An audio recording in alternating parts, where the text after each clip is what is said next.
I'm gonna give you 7 tips to improve in arenas. Let's check them out. 7K Dreamer please. Hi guys, welcome back to my channel. In this 15th episode of Aragona vs Sis, we will be talking about how to improve in arena. I'm sure this is something many of you feel strongly about, but before we begin, do like this video and do subscribe to my channel. Your support means so much to me. We are gonna have a special guest today for Aragona vs Sis, and that is Yeonhee. The first tip is the most basic, and that is to set your attack and defensive leader right. This is one very important factor that is most commonly overlooked. Many people think that the defensive leader should be on the front line to get boosted defense with the attack leader in the back line, or that the defense leader should have the highest defense and the attack leader should have the highest attack. Well, that is only sometimes coincidentally valid. The more correct way of planning this is your defense leader should be the hero with lowest speed. Why? Because the speed of the defense leader is not taken into account at all. So to optimize and maximize your team's total possible speed, choose the hero you want to exclude, and logically it should be the one with the lowest speed, am I right? And it doesn't matter which position he or she is in at all. So any hero you build with full lethal or full crit would most probably be your defense leader. The attack leader, on the other hand, is the tricky one and will require some thought. Your attack leader should be the one with the highest speed on your team. This is especially important if you do not have max dragon weapons. In arena, whichever attack leader has the highest speed will do speed attacks first. If there is a speed tie, then you will go first by default. So you want to have the highest possible chance to be able to land the first 1 or 2 speed attacks. So following that, the second thing in relation you need to take note is by putting the hero as an attack leader to cast the first 1 to 2 speed attacks, you are essentially also letting his or her awakening gauge charge up first. So this will play into your team strategy. For example, if you use Rin as the attack leader, there is a chance that she will charge up her awakening gauge much sooner. If this is something that you want, or you would prefer to use her awaken skill much later in the match, these are things you need to consider when choosing your attack leader. The third thing to consider is you don't want a hero with willful ring or turn-based immunity to be the attack leader. Why? Because if your hero goes first upon entering the battle, your hero will perform his or her speed attack, and when that happens, 1 turn is deducted immediately, which means a 4-turn immunity will become 3 the moment your hero does his or her speed attack, and that is very bad because a 3-turn immunity is very easily removed. Finally, the fourth thing to consider is that you will want your attack leaders to be those with unique skills related to basic attacks or have unique basic attacks. For heroes with third attack triggers like Yeonhee, Kao and Teo, this is especially important because you want them to deal the 1 to 2 speed attacks right from the beginning. Heroes like Yeonhee and Kiro who can hit 2 targets with basic attack should also be leaders to spread as much damage or debuff as possible as they can. So for tank team, does this all matter? Well, not so much, but it will still be strategic to exclude the hero with the lowest speed. The second tip is still about speed, but through hero building. We were talking about how to make sure your team has the highest possible speed total, but how do you even get a good speed for a single hero? 3 things to remember here. Number 1, awaken plus 10 dragon items. Number 2, 6-star 4-lot speed jewel. Number 3, fully leveled basic trait for attack. I've already covered how to obtain dragon items and how to transcend them in the video above, so do check that out to get a more detailed explanation. Briefly speaking, it still boils down to completing raid in smart mode, because without raid currency you will not be able to buy the best raid items, which can in turn be exchanged for dragon items. And without a good speed total, you will find it very hard and tedious to progress in arena because you will face teams which are faster than you and will always put you at a disadvantage. Unless you are running tank team, which is a special case altogether.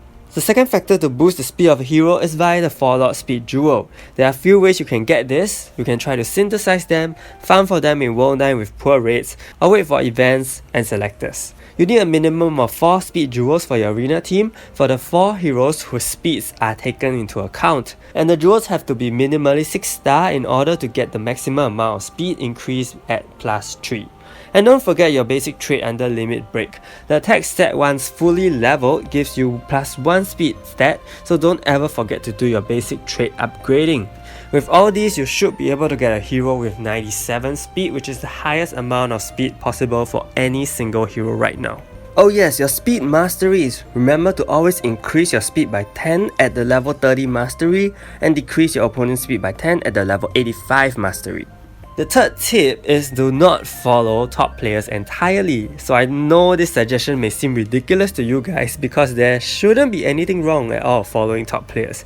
So yes, you can actually follow top players in terms of team composition and work towards what they actually use. But in your situation with what you currently have, do you think you're able to replicate the success they have with their team? The items that top players use, be it weapons, jewels or accessories, are all maxed out and can have very game-changing effects on heroes. And for progressing players, these are not easy to come by. A Mercure who has a maxed out Isabella's Evil Eye, a Yonhee with a maxed out Galeda's Grudge, these are all ideals. If you do not have these at max, are there more suitable options you can try? Do you have better accessories or other CC accessories or jewels you can equip on? My point ultimately is, do not copy blindly. This links back to the first tip about the attack and defense leader. Top players may choose a high speed hero as a defense leader, but that is because all of their heroes have maximum speed already, so it doesn't affect them at all. But if you were to simply follow what attack and defense leaders they use, you may end up choosing a hero with a higher speed on your team as the defense leader, thereby sacrificing speed, and that's not going to work out at all for you. Another example is that top tier players may opt for no debuff immunity hero like Remilia in their teams. But would that work for you in your arena tier? Do you have maxed out resistance traits, debuff resistant jewels, formation buffs, 6-star special pets to actually help you achieve a high level of debuff resistance? If not, then would you consider having Remilia as a temporary unit while you are progressing? These are things you have to look at and think about above and beyond the hero competition level. The fourth tip is kind of linked to the third, whereby you need to test teams and heroes which you have to see what best works in your arena tier. What happens in Legend and Grand may not be the same as what happens in Crystal. As I mentioned Remilia earlier, Remilia may be useless in the higher tiers, but she can be a very good hero if you're just starting to climb in your arena because of the sheer number of debuff immunities she provides. There may be many Teos and Sylvesters running about in lower tier arenas but not in higher tier arenas, so to progress you need to find the right counters for these heroes to make your life easier. Simply put, you have to deal with the opposing heroes you face at your tier. I do understand that many players at the lower tier are trying to follow and are using the same heroes used as the higher tiers. However, the difference lies in the weapons here, so you need to think about and test how you can have an advantage over those enemies that have less ideal equipments and builds, because once you know what to work on, then you can climb in arena easily. The fifth tip is always to have a stash of topaz on you because of the ever-changing special traits to suit the meta. I don't think I need to emphasize how deadly CCs and debuffs are, and assuming your traits are maxed, all you need is topaz to change them whenever the need arises. We have seen so many debuffs coming in and out of the meta that was paralyzed and then burn and then electrify and then sleep and then stun and bleed, and now paralyzed is back again. All these in just a matter of 6 months. Death CC is also a CC that sneaks back into arena without anyone realizing, so you need to be wary of all these changes, and to react fast enough you definitely need a lot of topaz on your hand so that you can change traits just like that. The sixth tip is actually to stay ahead of the meta and prepare for it. As you know, Mythical Awakening units are on their way, but we have no idea how they will turn out. So in this case, start preparing items for them, such as good HP armor, making sure you have ample speed weapons. By understanding the type of weapons that they will use, you also need to store away Venas for them so that you will be able to unlock all their special traits from the get-go, and also to have lots and lots of gold to awaken and unlock exclusive items. The seventh tip is also one of the most basic and important, and that is to understand your heroes and read their skills. I know some players who do not read their hero skills at all and have no clue what agility and exploit vulnerability is all about. If you do not know how a hero functions or even synergizes with others, then you may end up making wrong choices for jewels and traits, etc. And it is okay if you read but don't understand and you clarify your doubts, but it is not okay if you choose to ignore what is presented to you and run things your own way or simply just copy blindly.